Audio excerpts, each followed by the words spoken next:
Hey everyone! Today we're going to jump into one of the biggest questions in leadership. What does it really mean to be an authentic leader? Not just having a fancy title, but leading from the very core of who you are. So let's get into it. And I want to start by asking you this, right off the bat. Have you found your true north? Do you actually know what your life, your work, your leadership is all about? It's a huge question, I know, but it's the foundation for everything we're about to talk about. And look, this isn't just some abstract philosophical thing. We are in the middle of a massive leadership crisis. Seriously. Public trust in business leaders, it's at the lowest point it's been in half a century. That's why figuring this out has never, ever been more important. So what even is this true north? Well, think of it like your own personal internal compass. It's not about trying to be someone else or putting on a corporate mask every day. It's about finding your most authentic self, the absolute core of who you are, and letting that guide you. It's the real you. Okay, so how in the world do you find this internal compass?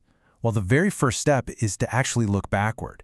See, your leadership journey doesn't start the day you get a promotion. It starts with your own life story. I love this metaphor they use. It's like peeling back the layers of an onion. You know, the outer layers, that's your public image, the person you show to the world.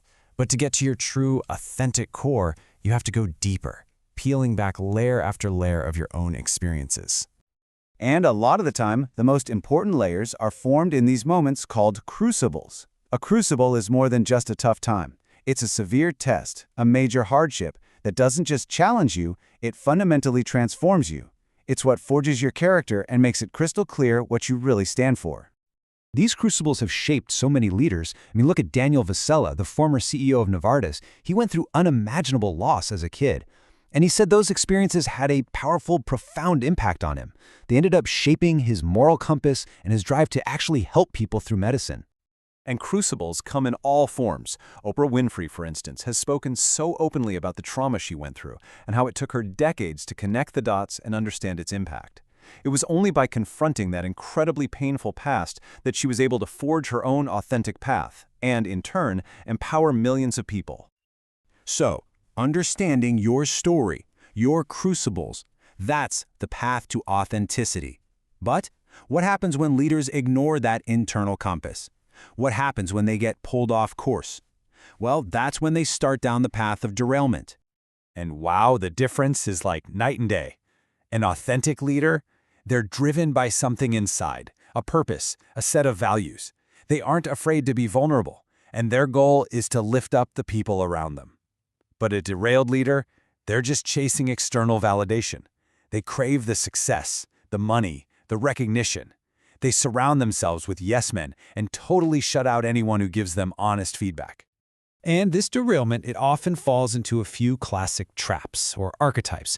You've got the imposters who are terrified they'll be found out, the glory seekers who define their entire self-worth by what other people think, the loners who refuse help and think they have to do it all by themselves, and maybe the scariest, the rationalizers who make one tiny compromise after another until one day they don't even recognize their own values. And there's maybe no more tragic example of the glory seeker than Lance Armstrong. This quote from his confession just says it all, doesn't it? He built this perfect, mythic story because the external glory, the myth, became way more important than the truth. That's a derailed leader. So how do you avoid falling into that trap? Well, it takes what is maybe the single most important transformation for any leader. It's a huge mental shift, from thinking I to thinking we. The difference is just so clear when you lay it out. I leaders, they're all about personal gain. They need to be in control, they take all the credit, and they see people as tools to get what they want.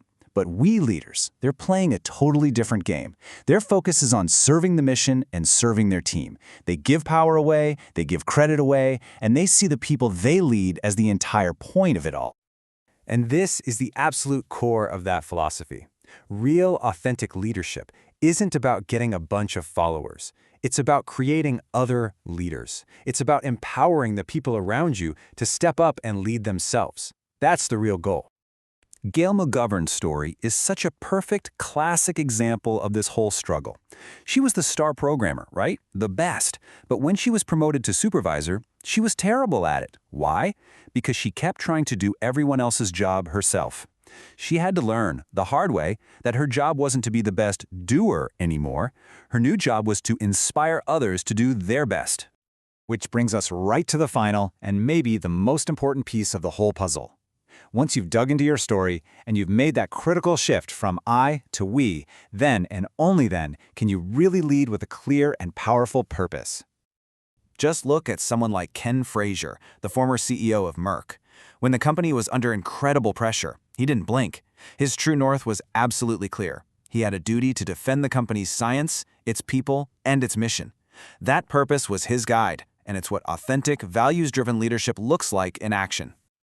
So, as we wrap this all up, it comes back to you. It's so easy to let the world measure your life by your job title or your bank account, but the question that authentic leaders are always asking themselves is this: how will you measure your life? When it's all said and done, what's really going to matter? Because in the end, discovering your true north, it's about your legacy. It's about living your life and leading in a way that you leave something meaningful behind. Just like the poet Longfellow wrote, it's about leaving footprints on the sands of time. The only question left is, what footprints will you choose to leave?